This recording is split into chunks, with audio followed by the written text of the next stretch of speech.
Bago kabalen, kumusta kayo po? My name is Louie and welcome to We're in Pampanga, where we help businesses promote their products to our We're in Pampanga community. For today's vlog, we would like to thank Siahriz Foodhub Milktea for sending us 8 of their bestseller refreshments. And today guys, we're gonna taste them all. I'm gonna give my thoughts about them one by one.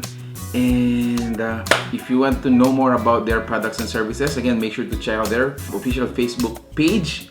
And let's get into the details. Let's start with, first one is a chocolate milky. So this is parang sa mga Creamcheese Series nila. And for the singers, it has pearls. So if you know this guys, it is very lovely. Check that out.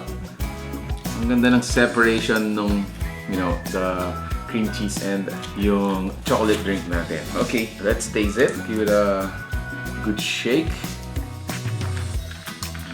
So I wanna glide my straw dun sa wall ng cup natin just to have a taste of that cream cheese. Okay. So actually guys, combining the tea and the chocolate, yung refreshment natin becomes bitter, a little bit bitter.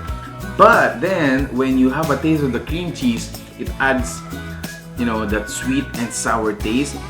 Medyo patok na yun, combination. Yeah.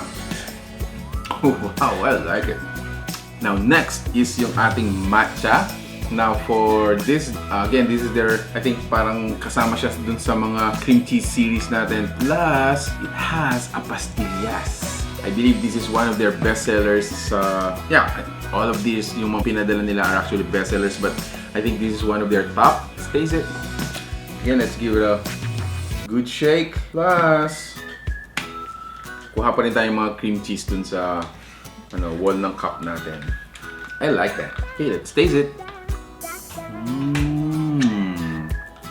Wow! For the matcha, for those of you who are, parang medyo hesitant sa matcha, this is actually a little bit milky para sa akin. So yung matcha nila is a little bit, gentle in taste.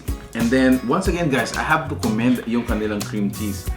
It's actually good, no? The texture is actually parang, it's almost like, hindi siya magaspang. I think that's the, hindi magaspang dun sa sugar added dun sa cream cheese natin. So, yeah, good job. Okay, so next, this is the red velvet. Again, it kasama po siya dun sa mga cream cheese series natin. So, let's give it a good shake. Alright, so let's taste it.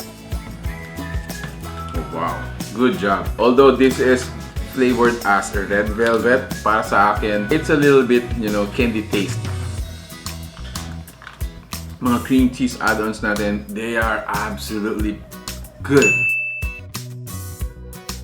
Next to taste is yung kanilang winter melon. Plain and simple, it's just a winter melon milk tea. At the bottom, meron tayong coffee jelly. Now for this one, I don't want it to be shaken, no? Medyo gusto ko tikman ko yung coffee flavor, coffee taste ng mga coffee jelly natin.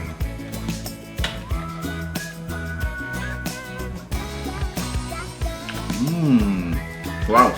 So yung coffee jelly nila, yun yung unang-unang natikman ko, of course, because I pushed yung straw natin all the way to the bottom. And then yun yung natikman ko kagad. It's a little bit medyo maasim. But what I like about dun sa coffee jelly nila, it smells like parang roasted.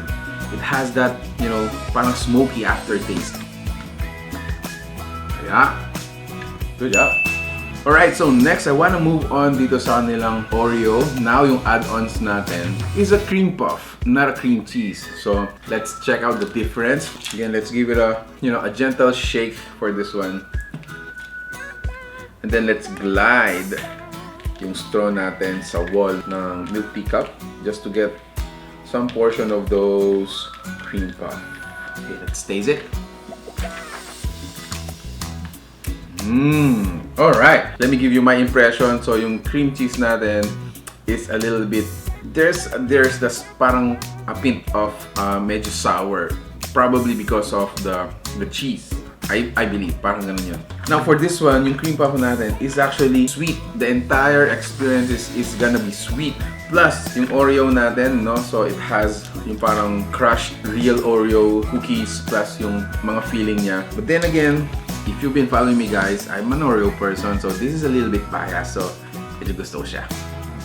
Okay, next to taste is yung caramel natin. For the add-ons, we have some premium add-ons, which is again the cream puff. Now, here is the interesting part. Meron tayong Yema sinker. I think that's the first time I'm gonna hear for a sinker na Yema yung add-ons.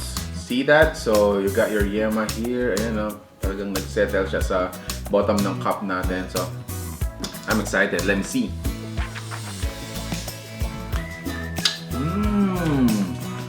You know what? I think mas magugustuhan to ng wife ko because she is really into Yema, yung mga milk pastries na mga ganyan. But for me, yung caramel, once in a while, kapag hindi ako order ng, you know, a coffee sa mga cafe, I'm gonna order a caramel drink. So, yeah, it's a great pair. Yema and a caramel. It's actually a great pair.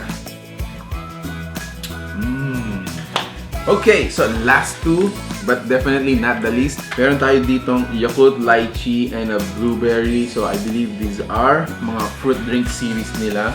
So this is their Blueberry. And then yung add-on natin, meron tayong Nata. So we have Nata. Although it's tasted blueberry, but for me, medyo malakas pa rin yung lasa ng tea natin, which makes it leaning towards dun sa tea-based natin na flavor. So yeah, if you're into that kind of mixture, I think you're gonna go for this one. Alright. And then lastly guys, saving the best for last, and definitely not the least, one of my favorite refreshment din as well, mga fruit drinks, is yung lychee. And then Yakult, it's one of my all-time, you know, childhood favorite drink as well. So Yakult. Yeah, let's taste it. Oh wow. For our sinkers, meron tayong Nata. I think for me, if I'm gonna, you know, rank them or sequence them according to my favorite, siguro before I start a food vlog, I'm gonna go for this chocolate milk tea. Parang it's gonna give me a booster or parang appetite to really taste yung mga savory na pagkain. For those of you who are interested to know more about this or want to taste them, please check out their fan page. All the information regarding delivery and order are included there, as well as some probably promos and giveaways. They are also available din po, so make sure to check out that official Facebook page. So there you have it guys. If you like the food you saw in this video, please give it a thumbs up. You share it with your friends. Make sure to tag your friend Addicts to Milk Tea, if I may say so. Make sure to tag that person. And I hope to see you in the next video. Until then, please stay safe, stay at home, and God bless us all. Until then, peace out and cheers.